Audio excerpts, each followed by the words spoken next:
नमस्कार और M3R5 की इस प्रैक्टिकल सीरीज में एक बार फिर से आपका स्वागत है, जिसमें हम देख रहे हैं पाइथन से related most important MCQ question. यहाँ पर क्वेश्चन नंबर 4 हम डिस्कस करने वाले हैं। अगर पिछले 3 क्वेश्चन आप देखना चाहते हैं तो डिस्क्रिप्शन में आपको प्लेलिस्ट की लिंक मिल जाएगी, वहां से देख सकते हैं। तो चलिए सवाल नंबर 4 को देखते हैं, क्या चीज पूछी जा रही है। बहुत ध्यान से समझिएगा क्योंकि सवाल में ही सारा खेल है। जवाब तो काफी आसान है। यहाँ पर देखिए क्या चीज कही जा रही है कि write a program to compute the wages of a daily labour. मतलब जो डेली लेबर काम करते हैं किसी जगह पर, उनके वेजेस मतलब जिसे हम आम भाषा में दिहाड़ी कहते हैं, उसको कैलकुलेट करने के लिए कहा जा रहा है।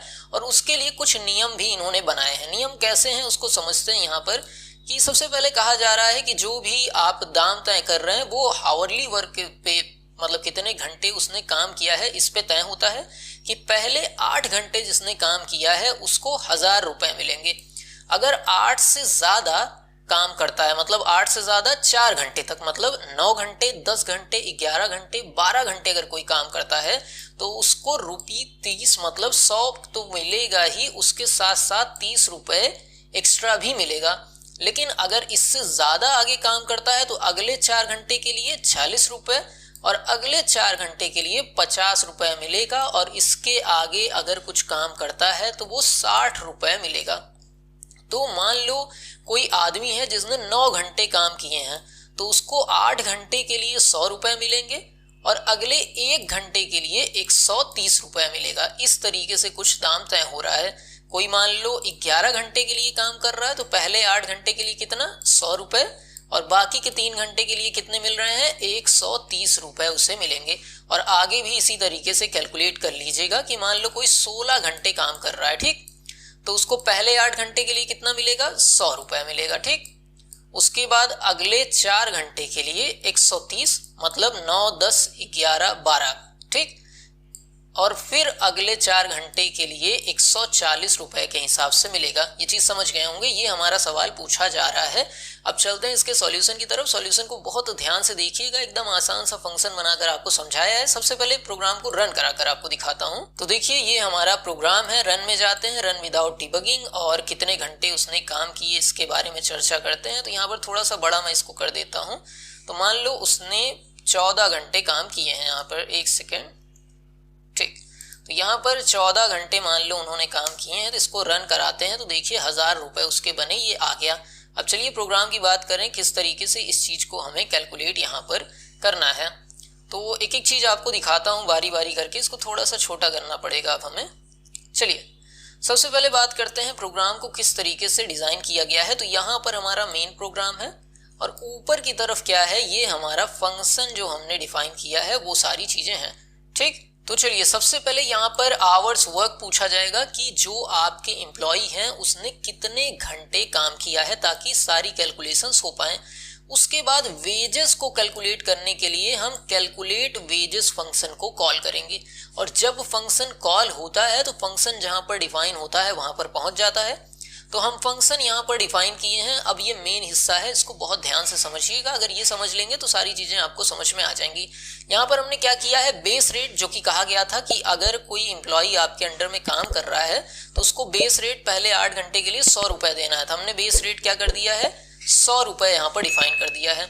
अगले 4 घंटे के लिए तो एक्स्ट्रा रेट 1 हमने लिख दिया है, मतलब अगले 4 घंटे के लिए इसको एक्स्ट्रा रेट 1 कर दिया है। देखिए इसको एक्स्ट्रा रेट 1 कर दिया है, इसको 2 कर दिया है, इसको 3 कर दिया है, और इसी तरीके से आगे भी हमने रखा है। तो अगले 4 घंटे के लिए क्या रेट हमने रख दिया है, 1 सेकेंड, ठीक है। अगले 4 घंटे के लिए क्या हमने रेट रख दिया, यहाँ पर देखिए अगले 4 घंटे अगर कोई काम करता है तो उसको 30 रुपए हमने एक्स्ट्रा कर दिए, फिर 40 रुपए, फिर 50 रुपए और फिर आगे 60 रुपए, जैसा कि सवाल में कहा गया था। अब यहाँ पर मेन चीज समझिएगा। मेन चीज ये है कि पहले 8 घंटे के लिए सबको 100 ही मिलेगा, उसके आगे जो काम करेंगे उसमें बदलाव होगा। तो सभी तरीके से मान लो 8 घंटे से कम है तो बेस रेट इंटू जितने घंटे काम किए हों। 8 घंटे से ज्यादा है तो पहले बेस रेट इंटू 8 करेंगे और फिर जो टोटल उन्होंने काम किया है उसमें से -8 कर देंगे, क्योंकि पहले 8 घंटे के लिए 100 ही रुपए मिलेगा। 8 के ऊपर 9, 10, 11, 12 जो घंटे काम किए हैं उसके लिए एक्स्ट्रा रेट 1 चार्ज होगा। लेकिन मान लो 12 घंटे से भी आगे हैं, 16 घंटे तक किसी ने काम किया है तो उसके लिए एक और लेवल जुड़ जाएगा कि पहले 8 घंटे के लिए 100 रुपए, फिर अगले 4 घंटे के लिए आपको मिल गया 130 रुपए और फिर उसके बाद के टाइम के लिए आपको मिल गया 140 रुपए। इसी तरीके से अगर ज़्यादा है, ये 20 घंटे तक है, तो फिर ये चीज़ें लग जाएंगी। एक बार ध्यान से इस चीज़ को मैं फिर से समझाता हूँ, उम्मीद करता हूँ आप समझ जाएंगे। एक सेकंड रुकिएगा। चलिए बस एक बार ध्यान से अगर इस चीज़ को देखेंगे तो मैं समझा ले जाऊंगा आपको। देखिए हमको क्या करना है, हमको एक काम करना है, जितने भी घंटे काम किया हो वो आदमी, सबसे पहले 8 घंटा उसमें से निकाल लेना है, उसमें हमें 100 रुपए के हिसाब से दे देना है। फिर जो बचा है उसमें से 4 घंटा अलग कर लेना है, उस अगले 4 घंटे के लिए 130 कर देना है। फिर भी अगर कुछ वैल्यू बच जाती है तो उस घंटे में 140 रुपए, फिर भी कुछ रुपए बच जाता है कुछ घंटे, तो फिर उसमें 150 रुपए। इस तरीके से कैलकुलेट करना है। बहुत सारे बच्चे क्या करेंगे कि मान लो 16 घंटे काम किया है तो 16 गुणे 140 कर देंगे। इस तरीके से नहीं करना है। 140 रुपए एक्स्ट्रा टाइम के लिए है, शुरू के 8 घंटे के लिए आपका 100 ही रुपए है।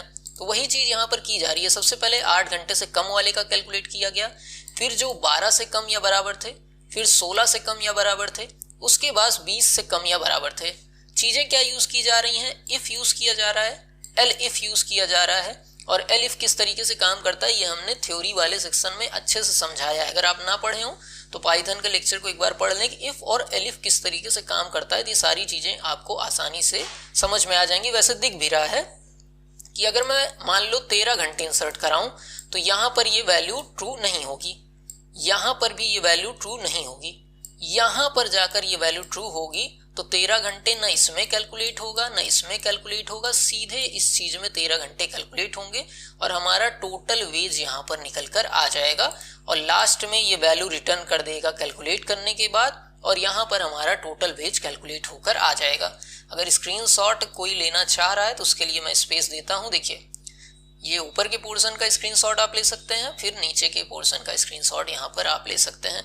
कोशिश कर रहा हूँ ये सवाल समझ में आ गया होगा। एक बार प्रैक्टिस करके देख लेंगे तो अच्छे से समझ में आ जाएगा। बाकी मिलते हैं अगले सवाल के साथ, तब तक के लिए नमस्कार, जय हिंद।